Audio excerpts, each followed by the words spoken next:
Hello and welcome to a massive episode of Overtime. I'll tell you what, I think order has been restored in the world at the moment because I've gone and tipped 0 for 9 on a major race day and the Perth Wildcats are back on the winners list. Liam Santa Maria, Leonard Copeland, welcome in.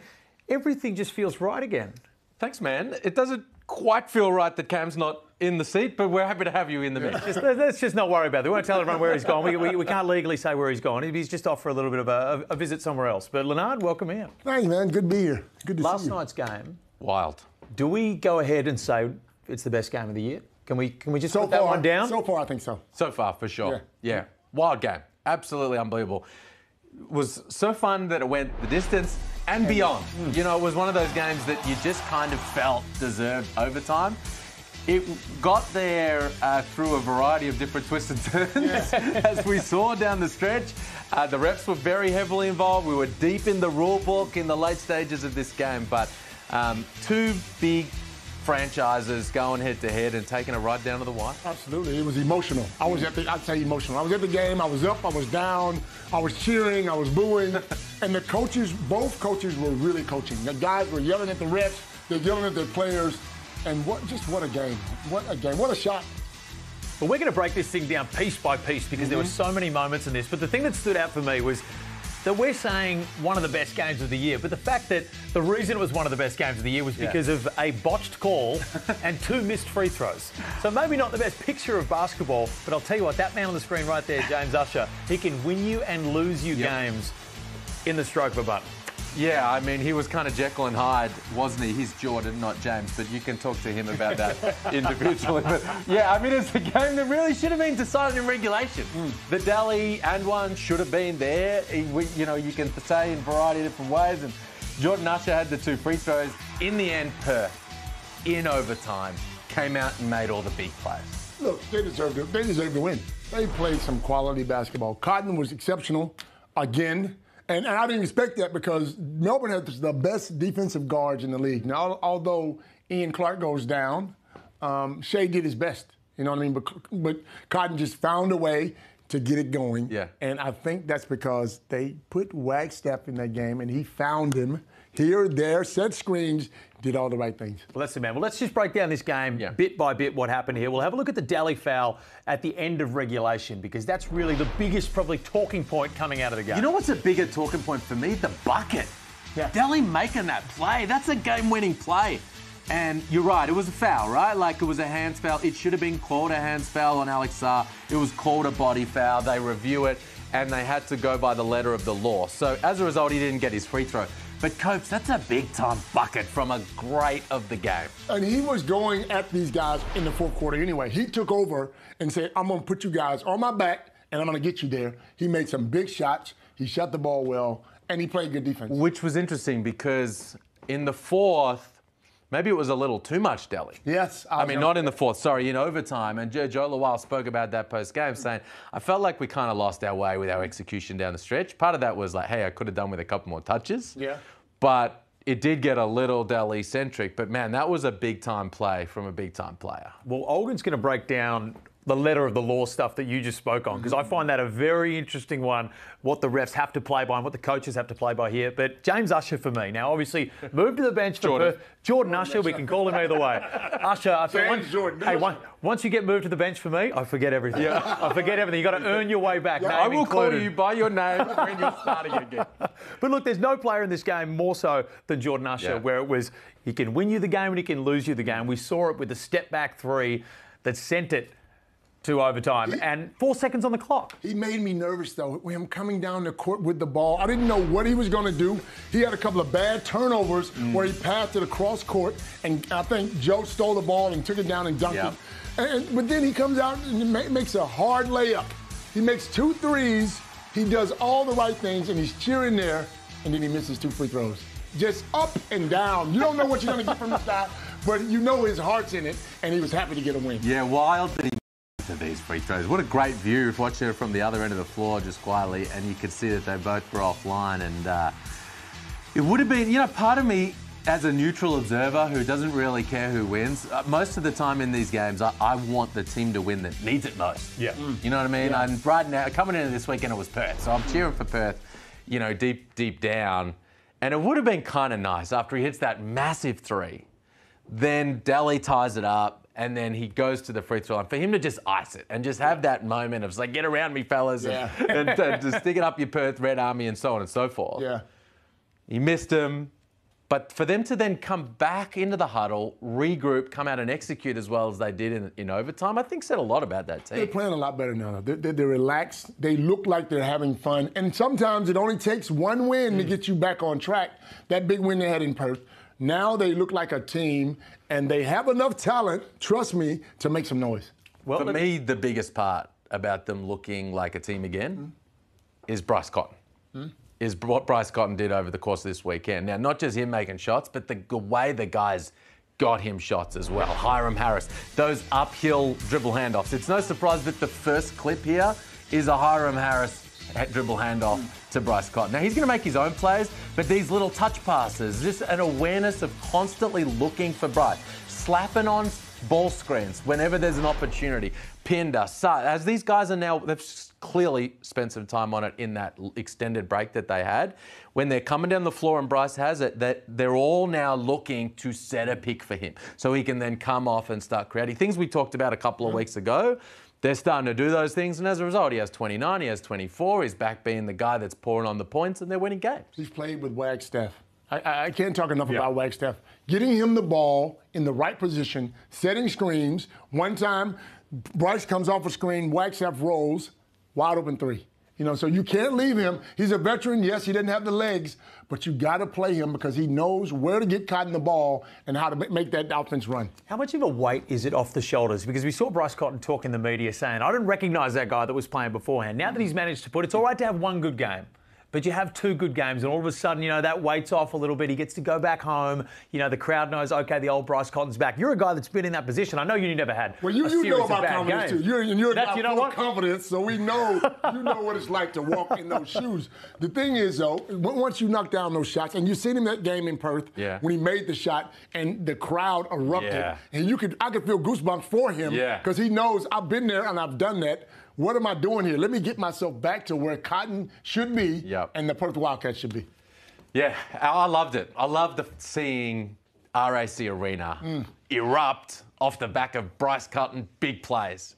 When Bryce hits a three and gets fouled and he's standing up off the deck and the red arm, that's NBL basketball for me, man. Like, you want these teams and their fan base, especially on the home floor, you want them up and about and doing well. So that was great to see this weekend. And you know, now Wildcats are back, man. Like, they're back in the mix. They've got their, it's only a couple of games, but you can feel the juice, and that was a huge win over Melbourne United. Now, you say that, though, a huge win, but without Clark, without Travers, and Hook Porty not being 100%, it's probably a much different game with those guys in the lineup.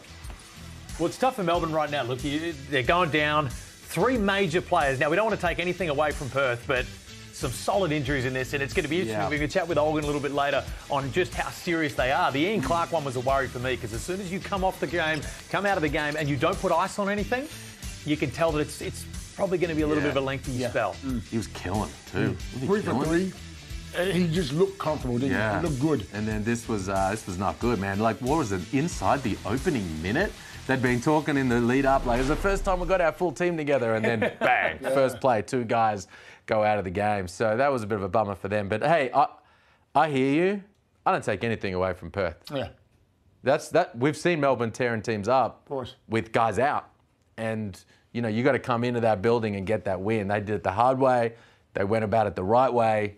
That's a very good win. You've also got to remember, as much as Melbourne had players out, they'd also had an 8-day break. These guys were fresh. The ones that were out there were fresh. Right. Perth had been on the road. So there's a lot you can chop and change and make excuses anyway. If any team can lose a couple of players and still be okay, Melbourne is solid all the way through. They are. Yeah. Let's talk Doolittle, because he's a guy that's sort of, a little bit of injury time. He slipped under the radar a little bit, but at big times he was hitting big shots.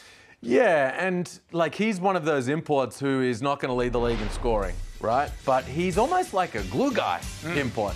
John Riley, when we were chatting with him a little while ago, Drew and I in Adelaide, he was saying, listen, I feel like he's a guy that's going to be like, he's going to be like our Marcus Timmins.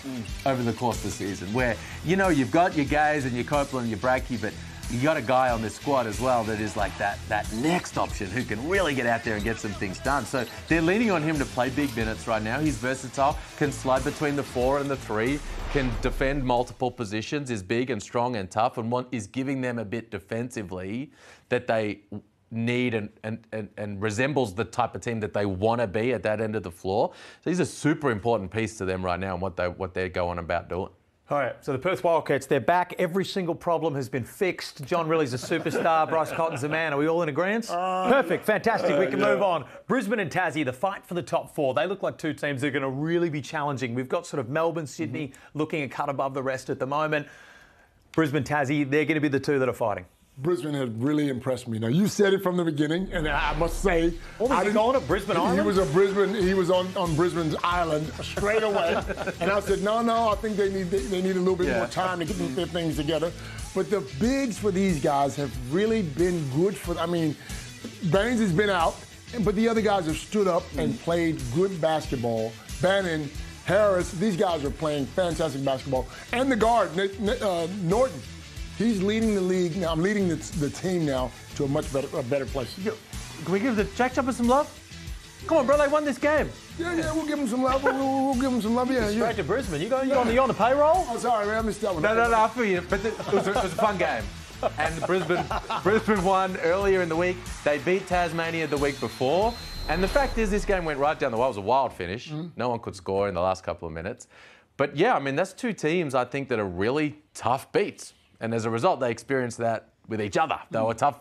Each other found them tough to beat. And Sam McDaniel had a shot to tie that thing up against his former team down in the state where he used to get some things done. They're going to be both in the mix. Both of those two teams are top 6 teams. And once you're playing them in a play-in, they play a grinded out style that's going to be tough to beat in that type of situation. You say top 6. Somebody's got to miss. There's only 10. Well, that's the parity of this league. Every single year it gets down to the end and it'll be 1-2 games that separates. That's what's crazy to me, especially just to revert back to Perth for a second, that we talk about, Perth are the Red Army and they're calling for heads. You're 2 wins away from being second on the ladder. And that's what's happening. These teams are playing great basketball. They lose 1 or 2 games, and all of a sudden, someone else takes over. So Melbourne, Sydney, Southeast Melbourne, Brisbane, Tassie. That's the top 5 right now, I'm pretty sure. And I think you've got a clear first tier with but the first 3. Those guys all in they're going to make the top 6? Do you feel that way? Melbourne, Sydney. Southeast Melbourne, Brisbane, Tassie. Liam, it's the NBL. Illawarra Hawks go on a win streak and they could finish second on the ladder. Such is the parity of this league. Slow down. Well, I think, yes. I think all 5 of them are going to be in and the rest are fighting for one spot.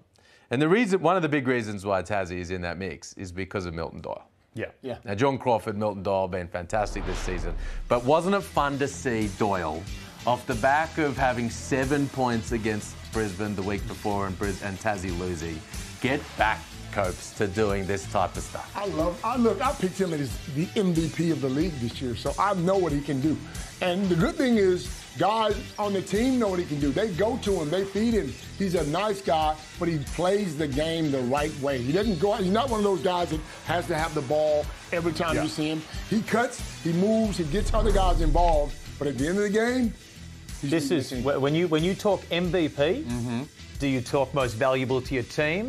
As when you play bad, your team plays bad, you play well, your team plays well. Milton Doyle's one of those guys. If we're talking MVP, you look at the differences between wins and losses with them. A lot of this stuff, now they've got Jordan Crawford doesn't do too bad himself, but Milton Doyle is the head of the monster. Yeah. The head of the monster, I like that. The 8 assists, I think, in that loss to Brisbane slid a little under the radar. Everyone's just used to Milton Doyle getting buckets. They were throwing numbers at him, so he was getting off the ball a little. Playing the right way. You still think he's going to win MVP? I think you can never count him out. Yes, I still think he has a chance. You're saying that because Alan Williams isn't in the building today. No, I never picked Alan Williams. Where's the egg anyway? We'll talk about that a little bit later. Well, Alan Williams called in sick today, but his phone location just popped up at Flemington, so I'm not sure what's going on there. I mean, he's tough. They're tough. They're going to be in the mix. They're going to be a tough beat the rest of the way. But Brisbane and Tassie, for me, I don't know, kind of similar. Yeah. You know, sort of built in the same image a little bit. Grinded out defensive teams who spread the load, but also have some guys, Brisbane did Sobey, and Tassie and Milton Doyle and Jordan Crawford, who can go to another level. I think I got Tassie a little bit higher than Brisbane because of the coaching. Now, Shula is a great coach. We know that. That is a drive-by. That's a drive-by. No, because Tassie's coach has been there and done that and taken them to the grand final, and they've been in the playoffs, and he knows, look, Roth knows what he's doing. Not that Shula doesn't, but Shula hasn't done it yet. Okay. You understand? That makes sense? Yeah. Tough. Hope Shula back to winner in the Cup because he's getting a drive-by here. But let's have a look. Let's go back to Brisbane for a second because you mentioned the similarities with Tassie both being similar sort of teams. But Tassie, you've got Crawford and Doyle up that front. But Brisbane doing it with the bigs right now. As you briefly mentioned, Baines, Harrison, Bannon. Bannon's been impressive to me and especially looks to be coming into his own now. Love Josh Bannon. And it's fun that he's starting to get healthy. You see the strapping on the knee. That's been a bit of an issue for him to start the season. But, man, he went at Mitch Creek. He did. At both ends of the floor. Now, Creaky is the real deal. And this young man didn't take a backward step. Now, it's not like he completely outplayed him, but played well, helped his team get a win in what was a really weird, awkward game. But you combine what he's doing with the play of Tyrell Harrison, who is really now starting to tap into the potential that he's always had. And then Big Banger coming back into the mix. I love the fact I was calling for him to come straight out and start against Big Sauce. But I actually love the way Justin Shula went about it. And I love the way he accepted it and came in and did all the right things and played the right way. And in fact, the report was that, and here you can see some of the numbers of what those fellas did across those two games. Now, they won one, they lost one. But 77 points at 61%, pulling down 45 rebounds. Those three guys are playing all at a high level. Very cool from Baines when Harrison started in that game against South East Melbourne. He told Justin Shula, if you can do that, fine, but don't rob Rocco of being the second big, the first big off the bench. How good is that? I'm coming off third string today. Comes on, eventually gets out there, starts to impose his will on the game, and Shula rides him and plays him good minutes. But how good is it to have Baines with his experience, NBA experience, working with these guys in practice every day? And that's why they're getting so much better. Oh, I'm sure Harrison's that's a getting massive better part of the because of what he's hearing and what he's seeing from Baines. So it's great to have that kind of guy. Well, the benefit, Baines has been fantastic on court, but I'm sure the benefit to Brisbane, as you say just there, we're seeing that in these other bigs playing as well. But we mentioned both of these teams fighting for the top four. Let's have a look at their next 5 games and who they're going to be coming up against. We'll start here with Brisbane. That's tough. Thoughts, queries, concerns? That's tough. That is very tough. Sydney's tough. I mean, they've got the top 2 teams there, both on the road. Perth are on the up and up.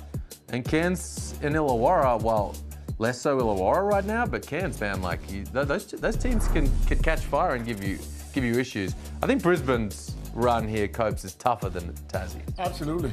The way Tassie are playing anyway, but Adelaide, New Zealand's injuries right now worry me. Adelaide are up and down. So Tassie, I think Tassie could probably go 3 out of 5 here, or maybe even 4 out of 5 here.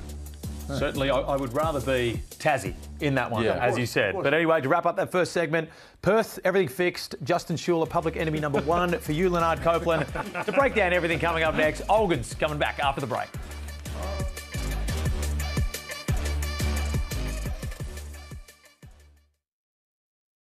We got to change ourselves. You know what I mean? Now, if that's something I have to do in that space, maybe have to get into the drastic end, and there's a scapegoat in this place, you know, in regard to a movement of a starter or someone playing more minutes or someone not playing anymore. So I always put my hand up and say, I got to think of something to get this thing right. You know, it is time a little bit, and I don't like doing that. I'm not a big guy of doing that. But saying that is, but you know, I mean, it's everyone in the room needs to make some sort of change towards a common goal. Well, they say the only constant in life is change, but apparently it's also the Illawarra Hawks losing games, as we've known over the past couple of seasons. And to discuss that in depth, maybe that's a bit harsh. brutal for me. That's harsh. To discuss that, someone who's never shying away from a harsh opinion, Olgun Ulick, our resident ESPN basketball insider. Welcome.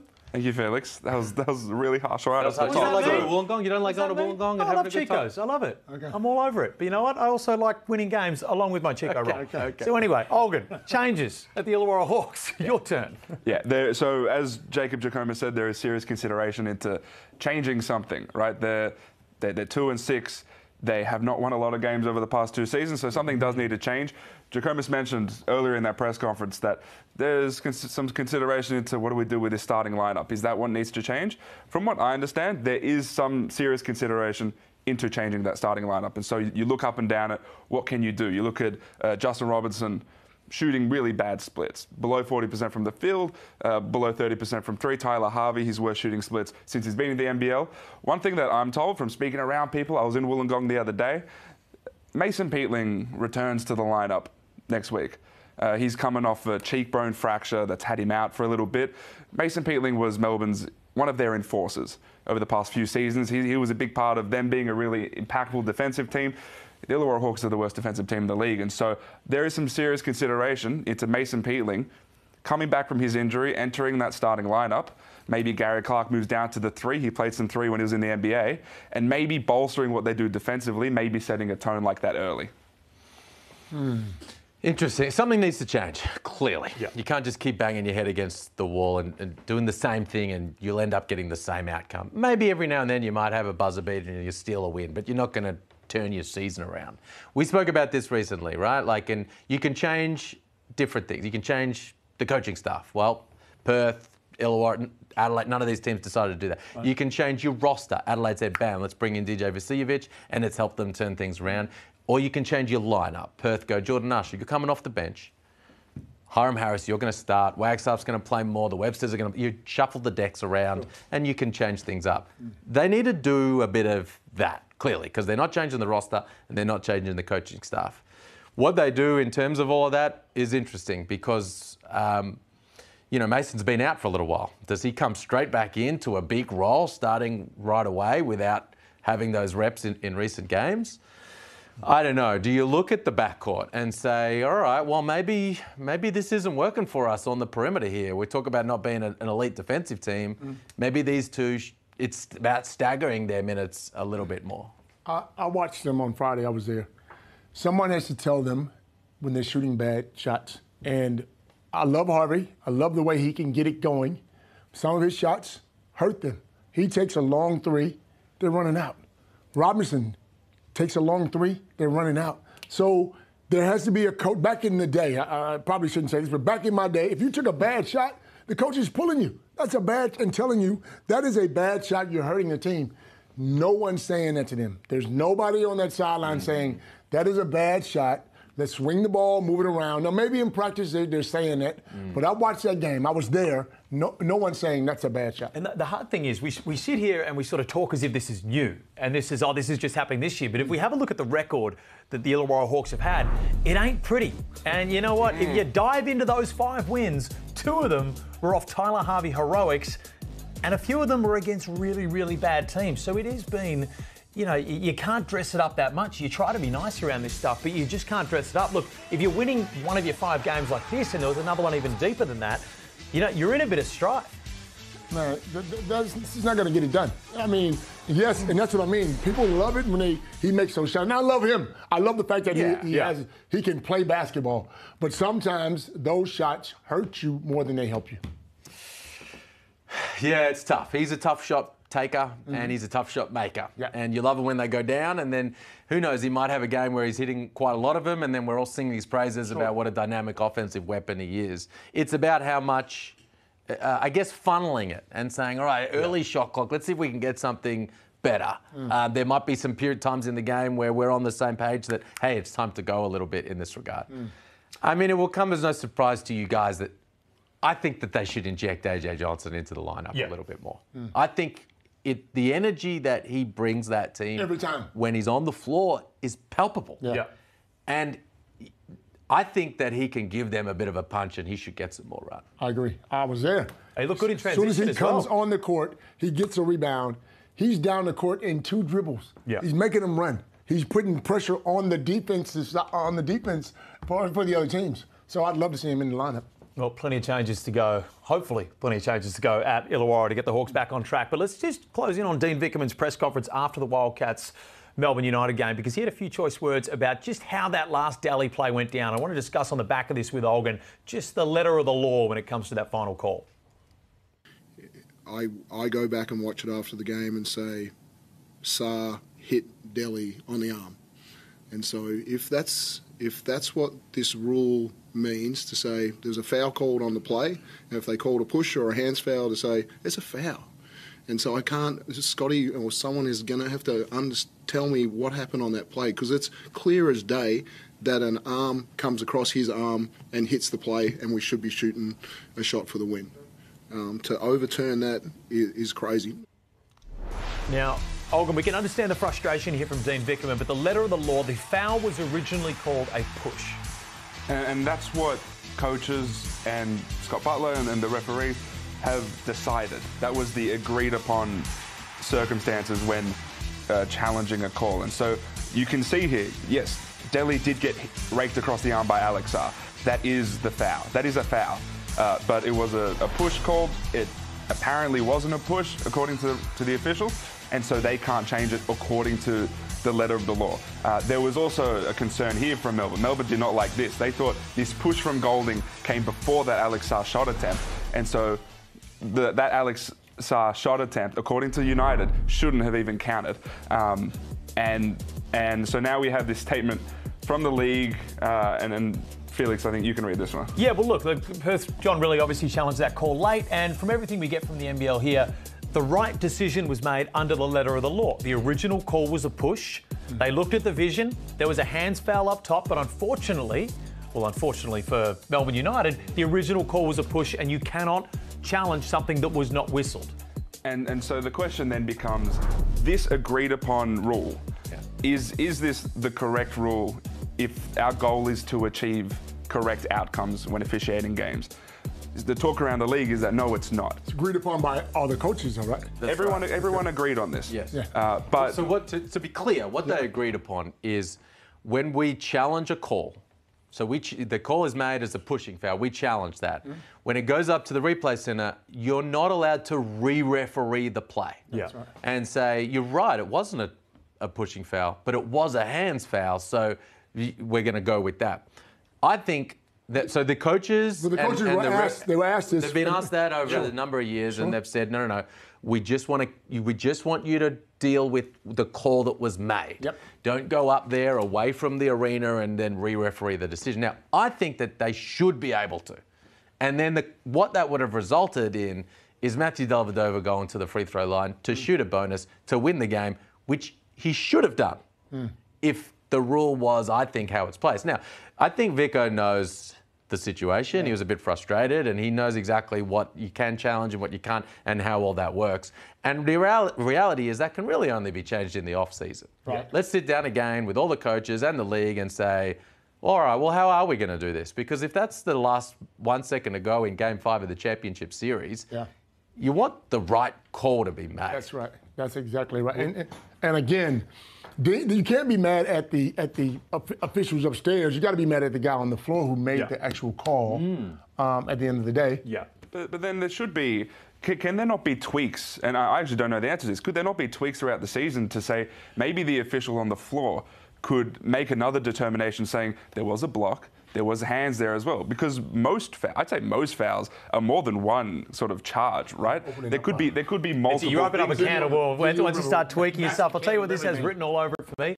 Drawn grand final. It's one of those rules that's always sort of sat around, oh wait, it decided a game, maybe we should change that. But I guarantee when they had this big coaches meeting, this was one of those ones where they said, can we just get rid of that? No, I don't care about that. Move on. Next one. Right. Where's the yacht at? It was one of those ones. So anyway, let's move on back to the injuries for Melbourne United, because look, they got players in, they got players back out. How bad is this one? Ian Clark for me was one that didn't look too good when you don't put ice on it. Obviously Travers with the head knock, another one having Daly just out, doesn't look good.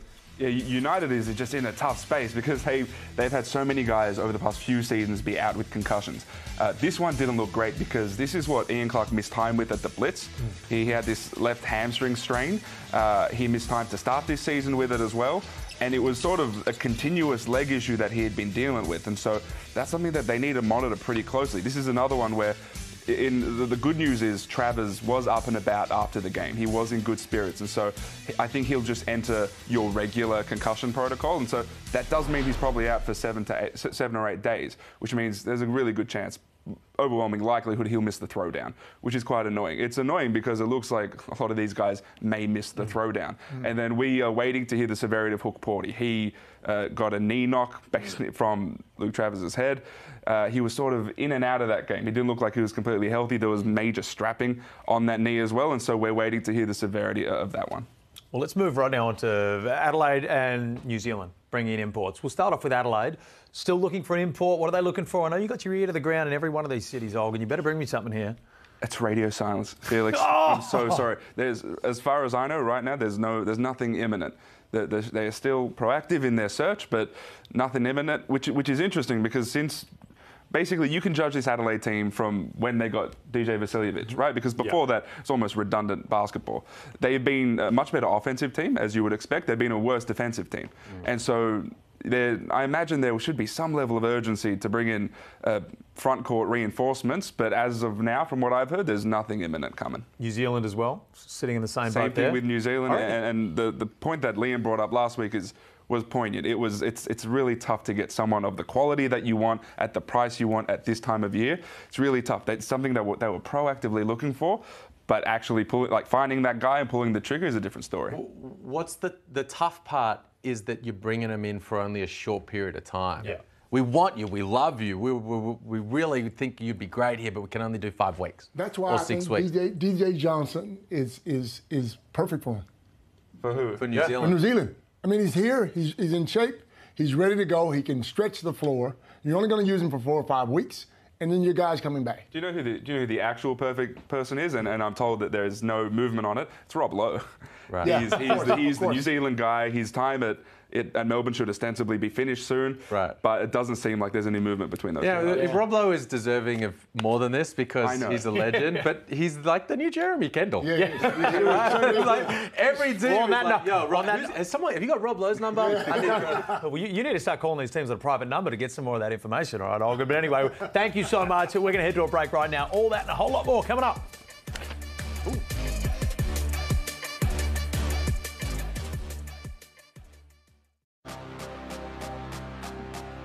Back out for Bruce. It drops. Ho trapped in the backcourt. Turnover. Lamb played for the foul and got one. The drama continues to build. Valentine from a long way out. Mango and Jackson Cartwright denied at the other end. McDowell White cleans it up. The game sits with him right now. Wonderful D from Sean Bruce. Sydney survived. The grand final rematch was everything we wanted and so much more. Chaos at the Kingdome. They did everything in their power to try to lose that game, but they managed to hold on. Now, let's discuss the elephant in the room, or maybe the lack of elephant in the room. Alan Williams. Wow. Not here. As we mentioned earlier, he's called in sick, but when I'm sick, I'm not usually in a 3-piece suit at the racetrack. Shout out to big fella. All day, Oh, no, I'm joking. He's actually sick. Of course, he's not blowing us off to go to the races, or maybe he is. We don't know yet. We're going to do some investigation, but let's focus in on this Sydney Kings game. Yeah. Look, it was chaos, to say the least, down the stretch. You weren't sure who you wanted to win, what was going on, but whew. Great game. What a great round. I know. Yeah. Man, amazing close game. We had the Melbourne Perth, we had Tassie Brisbane, great games all over the round. Mm-hmm. This one shouldn't fly under the radar because the grand final rematch, huge, nice little build up, and New Zealand played them tough. Yeah. Real tough. Modi Mayor spoke after the game saying, I'm actually pretty happy with my team. Like, we just pushed them. That's a tough team. We pushed them right to the wire. Big plays down the stretch. Lamb was huge. What do you have, 29? Yeah. He was really, really good. Yeah. And Sean Bruce, all kinds of clutch How down many the stretch. times are we going to have a team that is so stacked, yet every single time we're calling Sean Bruce's name, and that's no disrespect to Sean Bruce, but he's not a Jalen Adams and that sort of guy. But clutch. every time he gives out, he's even got his little sleeper sign. And this D, lock-up mode. That was copes. great defense. He didn't he didn't bite for the jump. Stood there, made him shoot over his hand, and it didn't even look like it was going. Now, I get that play if you're down by 3. Yep. But you're down by 2, and the guy's defending you on the arc like that, get by him. Get by him He's so straight away. quick. Get by him straight away, get to the basket, or drop it off. That's what I was expecting. Penetrate, kick, get to your float game, get to the free throw line, something, right? But he's been good like let that him the off whole the year. hook. He's been good like that the whole year. Oh, So he I has. expected him to get to the basket and make that layup. And great for Modi to just back him in. No matter, he might have felt like you should have done this, or you should be in the presser. He just backed him in and said, "I'm gonna live and die by this guy." And the rest of the team said the same. That's great. Yeah. But he let him off the hook. And refs have a weird tendency to call a foul. And we're going to talk about free throws later. They've been coming in thick and fast. And refs have a weird tendency, if you attack the paint hard on something to win the game, we saw it with Daly, you're usually going to get a foul call in there. Right. Sean Bruce, though, right? Like, he's not a superstar of the league. He's not going to lead the league in scoring. He's not going to lead that team in anything. But you can't leave him alone. No. and Modi spoke about, Mahmood spoke about it in the post-game, saying, we spoke about it as a coaching staff. Who do we need to have in there down the stretch here? Yeah. And it reminded me of that clip where Pop gets everyone to vote about whether they believe in Paddy to not pick up that last foul. Yeah. He was like, everyone voted like Brucey. It's clutch. He's just going to be super solid. If the ball lands in his hands, he's not going to be afraid to shoot it. Shooters roll and bounce off the rim, coach, and he knocks it down. He let it go with confidence, too. There was no looking around. He caught it and shot it like it was going. He's got the little sleeper. Did he do that? No, he didn't do it that time. But can I play devil's advocate for a moment? That ball hit rim, bounced up, almost hit the roof, bounced again, and then went in. Sometimes Come on, man. Am I just an old man yelling at a crowd? You're a hater is what you are. Shot as a win, and I'm taking it. I'm happy with it. Well, the cool thing about Sydney as well, you look at McQuatch Maluach, like GJ Hogues trying to find his way back into this lineup. They've got guys stepping up that maybe we didn't expect to be playing this big of a role this year. McQuatch was Look, I called this game. He came off the bench like a starter. He knocked down threes after three after three, and I'm thinking to myself, the Hawks, somebody got to guard him because he can shoot the ball. He got to the basket. He blocked shots. He did all the right things. I love the way he played. This is who this team is. Yeah, they got some superstars, Jalen Adams for sure, DJ Hogue. But whether it's Tui or Glover or Noi or Geordie Hunter or Jalen Galloway before he got hurt, like they've just got so many high-level guys ready to step up and make plays.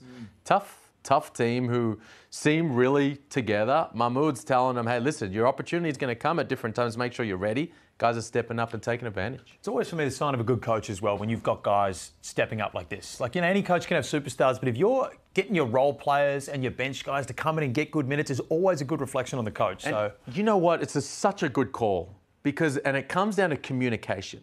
Of saying, like, I've got to be talking with these guys on a week-to-week basis. Yeah, you haven't been playing and getting minutes, but I'm seeing you doing this at practice or I'm that at practice. And I'm seeing you not do this or that. And we need to start, whatever it is. But just when guys are sitting at the end of the bench, and I know it, I spent some time there.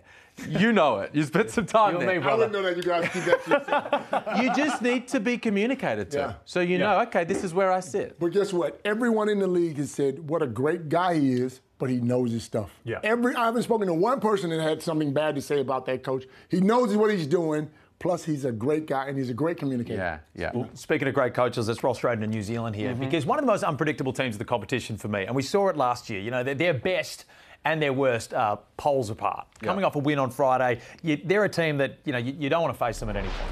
I was very impressed by New Zealand this week because without Zylan Cheatham, they're in a tough spot and they're trying to work some makeshift lineups. They're mixing their starting group all over the place. They're trying to get Will McDowell-White back into form. They're trying to work out where Anthony Lamb sits in amongst all of this. How do we make sure that he's doing his thing, it's working for the team?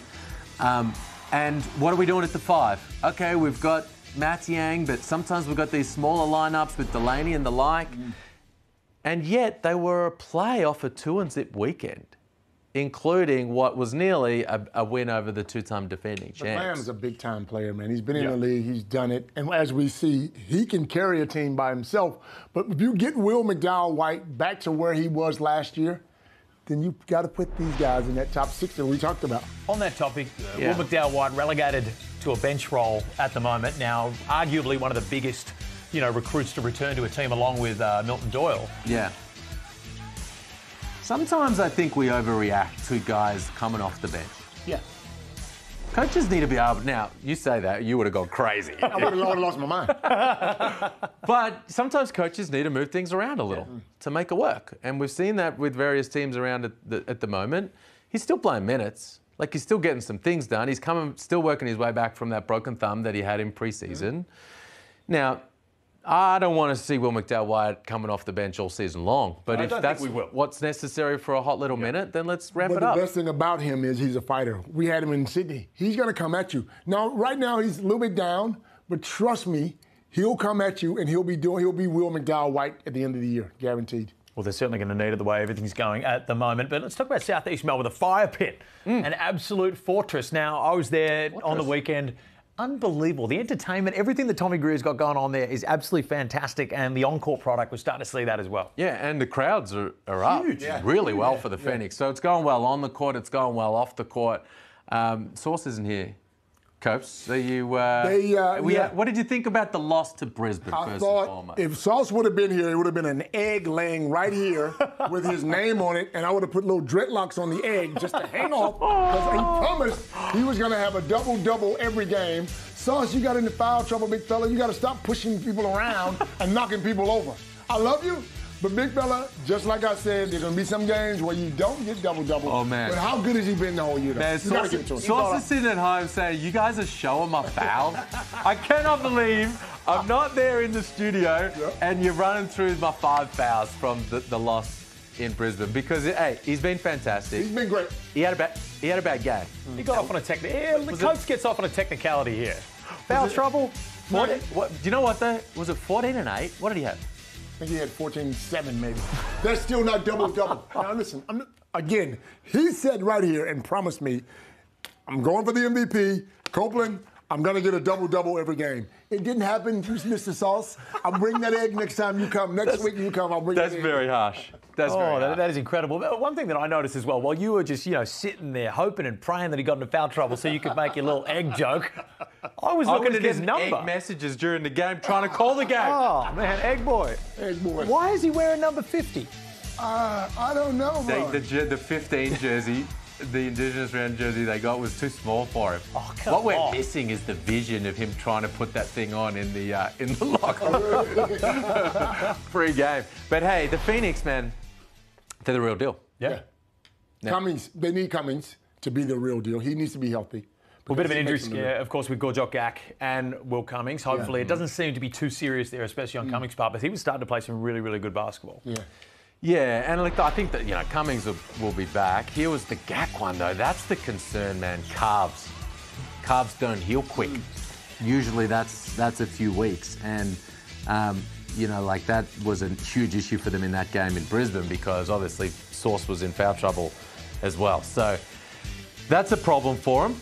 But I think as long as they got Sauce in the mix, they can overcome the Gak issue. They can play a little small ball. Play a little Reese Bay, Craig Moller. With rebounds the last game. Exactly. Got guys doing that, then you're going to be okay. Yeah, and Cummings, I think they should get him back. So, man, that throwdown that's coming up this coming week is a big one because the Phoenix are coming in with full of confidence, playing at a high level. Melbourne off a loss. I noticed Cam isn't here and his 2 losses in a row. Business will be in the mix. Yeah. And they're banged up. Clark, Travers, both those guys might miss that game. And Melbourne. Porty could miss as well. Right. And I'll tell you what, and you probably know this as well, those throwdown games mean a lot more to South East Melbourne, I feel, than they do to United. Because South East Melbourne is that little brother trying to fight in there. Right. Melbourne gets their little bit bigger crowds, but they're creeping in. And I'll tell you what, they're going to be coming for blood in that game. It is Sunday, 2 p.m. But we're going to cut to a break now. Coming up after that, Can't Cope.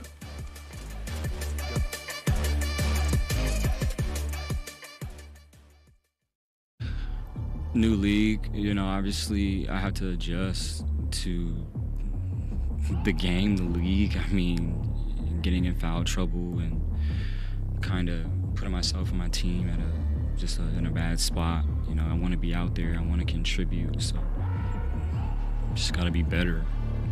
Stop fouling, I guess. I don't know what to do. I have 4 fouls every game. So maybe it's me. Maybe. I don't know. I can't say. Hey, I don't know what it is, but I appreciate some free throws, I watch all these guys yell and scream every time somebody touches them. Just because I don't do that don't mean I don't get touched, so. Watch this. Whoa, one hard Copeland. Come on, give me a better look than that. Come on, fellas. Oh, take it away, coach. Get a better picture than that. Oh, good. I thought that was good. Can't cope. This is what I can't cope with. Foul count. It's too many fouls. Listen, too many fouls. Last time Southeast Melbourne played Brisbane, 77 free throws, 53 fouls. Then Southeast Melbourne played Cairns, 51 fouls. No one at home wants to see the referee blow the whistle and you sit there and shoot free throws. Now, I'm not blaming the referees. Some kind of way we have to fix this where the referees, Scott Butler, maybe have a meeting with the coaches and say, we need to do this or we need to do that. I know when I was in Sydney, Scott Butler came up because Bogey came in, and we had a referee every week for about a month to help him acclimatize to the referees. Ooh, special treatment. No, I was about to say, I don't think that sounds legal. No, here's the thing. We got a lot of Americans that come out here that struggle with the referee calling. Yeah. So maybe we can send the referee around preseason or something just to help some of these guys out, help the teams out. Then we cut down on fouls and we get to see basketball and not free throws. That's probably. I like it, coach. Probably wouldn't send them to Melbourne this week. I'd probably just let them take the week off for that one. But hey, what you say is correct because hate it or love it, the free throw is the most boring part of a basketball game. And right now, year on year on year, we're getting more and more and more. Now, I'm all for things growing with the NBL, but this is not what I want. Fans in attendance, yes. TV numbers, yes. Send them up skyward. The total fouls per game? No, that's not what we want. Why is that, Liam? Tell me, I'm asking you. Well, Liam. it's on the rise, isn't it? So each of the last 4 years, the number of fouls per game has been going up. And then you can equate that to more free throws going up as well. So I think that there's a few things in play here. One, the modern approach to basketball, right? Offensively. No mid-range, right? Coaches are like, hey, listen, no mid-range. We want shots at the bucket, we want free throw attempts, and we want threes. So there's a heightened focus on attacking the rim and getting to the free throw line. So the drawing fouls is now a bigger focus offensively, I think, than it's ever been. And then when you combine that with, in our league, there's a very high focus from coaches and teams on playing high-level physical defense.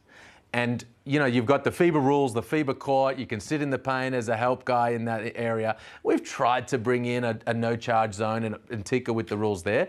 But it's tough, it's tight, it's congested. And so when you combine these things, like our league is not the grit and grind half-court style of the physicality of the Euro League, and it's not the free-flowing style of the NBA or the G League. It's this beautiful combination of the two. And for the officials, I think, to try to thread the eye of the needle of saying we want you to play with physicality, but we also want freedom of movement and an up-tempo play, very, very hard to do. And I think it's resulting in increased fouls. And I want to stress on this, that this is not an attack on the refs at all. Because the officials, at the end of the day, if someone goes to the basket, gets contact and the ref says, you know what, I'm going to let this one play, they go into the review meeting and they get that penciled in as a wrong call. Of course. They didn't make the foul call. So I think what needs to change and what needs to happen is somewhere along the line up the top, and it would be a gradual process. We don't just wake up tomorrow morning and say, hey, that's not a foul anymore. But we need to realise, like, you know, a couple of these ones when the bigs are banging, we let that go from the start of the year. And that comes, as you say, with education towards the teams. You know, you get a brief at the start of every year and you say, hey, you know, the bigs, they're going to be able to bang a bit more this year. The stuff in transition, we're not going to pull it up as often. And part of the conversation, like you were saying yesterday when we were chatting, like you want them to play through a bit of contact, right? You want the bigs to go a little bit. There was a play yesterday, Hiram Harris in transition, walled up, Christian, who was it that attacked? Can't remember. Big contact, heavy contact, no whistle. The guy who was attacking the rim ended up on the floor. But so I think striking that balance of allowing moments like that and not blowing the whistle and calling what's there, it's very hard to do. Not everything is always a foul. I love it, Liam, Santa Maria. Yes, no, Santa's watching, all coming up after the break.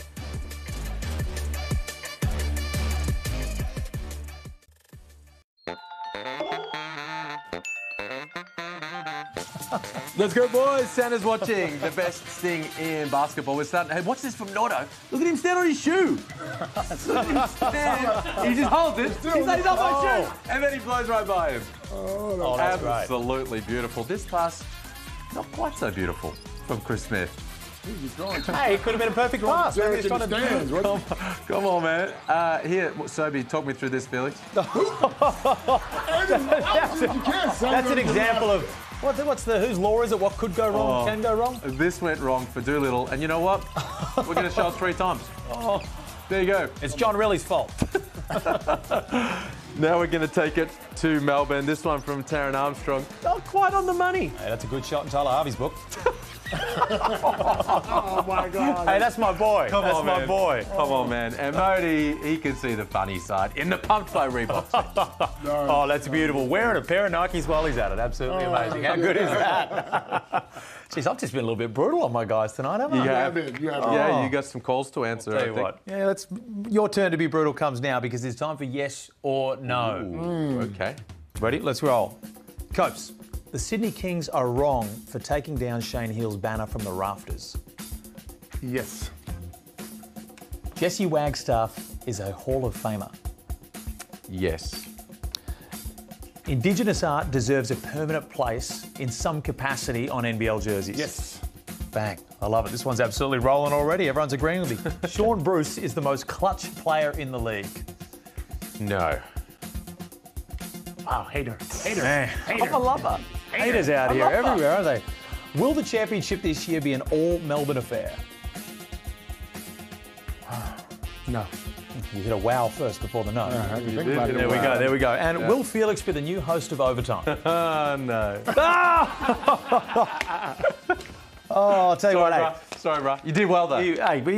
We got there eventually. I think I was a little bit too brutal at times, but A little bit redder than Cam, though. You got the glow. You got the glow. Did you go to the races today? No, I wish. I wish. I'll tell you what, just the morning? Did you spend the morning there? Maybe spend a couple of races there. But you mentioned that this was probably one of the better rounds that we've seen in a while of NBL action off the top. Friday night, Perth, New Zealand.